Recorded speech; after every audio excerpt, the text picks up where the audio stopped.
L'heure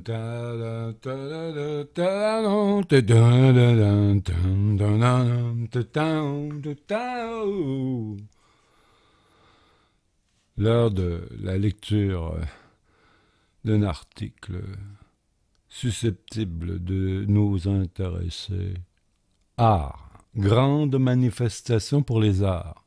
Pourquoi tant d'honneur et si peu de valeur? Photo Martin Chamberlain, La Presse, des participants à la première grande manifestation pour les arts, jeudi après-midi. Le milieu artistique québécois s'est mobilisé jeudi après-midi, malgré la pluie, manifestant bruyamment devant les bureaux du ministre de la Culture et des Communications, Mathieu Lacombe, rue de Bleury, en scandant des slogans comme « Pas de futur sans culture » ou encore « Les artistes, c'est pas gratis ».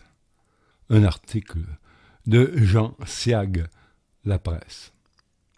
Plus d'1 millier de travailleurs du milieu culturel ont répondu à l'appel des 4 organisateurs de ce rassemblement, Sarah Laurando, Mireille Tafik, Hugo Fréjabiz et Geneviève Gagné, qui se sont plus tard adressés directement à la foule massée dans la rue de Bleury, fermée à la circulation, juste au bord de la rue Sainte-Catherine.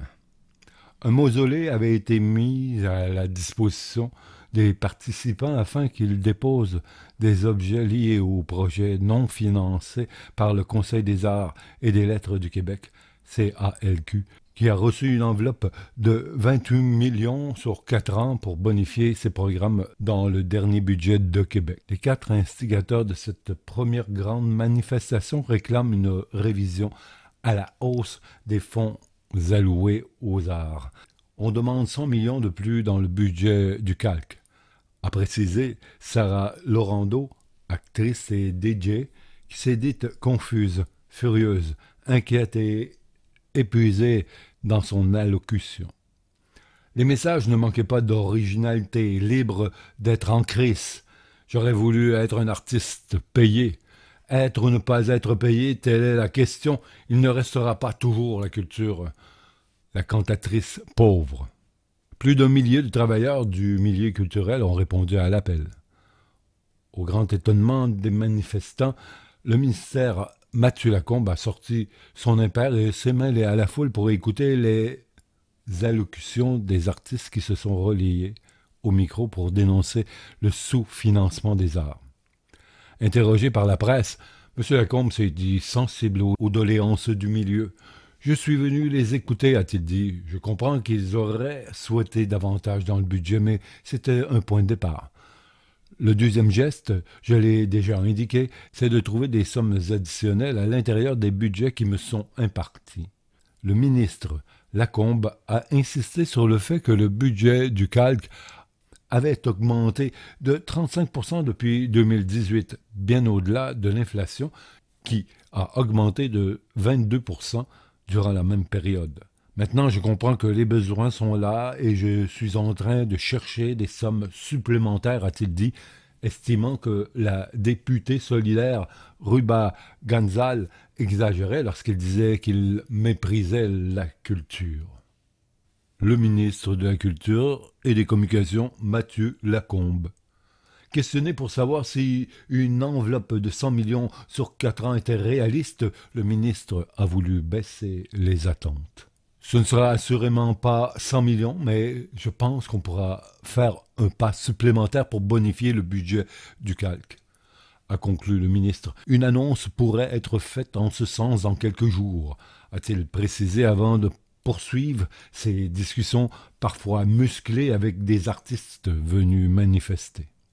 Plusieurs artistes, compagnies et organismes culturels ont en tout cas exprimé haut et fort leur appui aux demandes formulées par les 4 artistes issus des arts de la scène. À l'heure où on traverse un désert, on ne peut pas rester les bras croisés et chercher des manières individuelles de s'humecter. Il faut absolument se rassembler. On représente une forme de risque total. Quand on voit quelqu'un se noyer, on se mouille. C'est ce que les artistes font. Ce sont des sauveteurs de la société. Jean-François Casabonne, auteur et comédien. La comédienne Sophie Cadieux a également pris la parole. Nous avons eu cette satanée habitude de bétonner au Québec. Des lieux, des agoras, des salles, des scènes, des expériences. Mais quand vient le temps d'habiter ces lieux, mystérieusement, on n'a plus les moyens. Je suis ravi d'être ici, nous dit la présidente de l'Union des artistes, Tania Contoyani. Le bien que ça me fait de voir cette mobilisation. Pendant la pandémie, le Calque a financé beaucoup de projets pour des laboratoires et la conception d'œuvres, mais plusieurs de ces projets n'ont pas eu le financement pour être diffusés, d'où le mausolée. Aujourd'hui, le quotidien des artistes est affecté. Il n'y a pas eu d'indexation depuis 2017. Les compagnies ont la peur au ventre et diminuent leur offre. La directrice générale du regroupement de cirque en piste, Nadia Drouin, était également présente. Il y a moins de 10 compagnies de cirque qui sont soutenues à la mission par le Calque, déplore-t-elle. Donc, l'écosystème est hyper fragile et tient sur des projets. Les artistes de cirque survivent à peine, plusieurs n'y croient plus, ils sont épuisés et songent à quitter le milieu.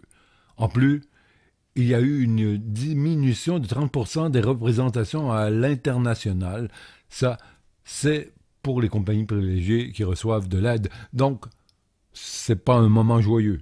Face aux grands hommages des membres du gouvernement caquiste sur le rôle des artistes dans la société, qualifiés d'âme du peuple québécois par l'ancienne ministre de la Culture Nathalie Roy, l'acteur et metteur en scène Hugo Frozabiz a bien résumé la frustration des artistes. Pourquoi tant d'honneur et si peu de valeur, camarades du gouvernement?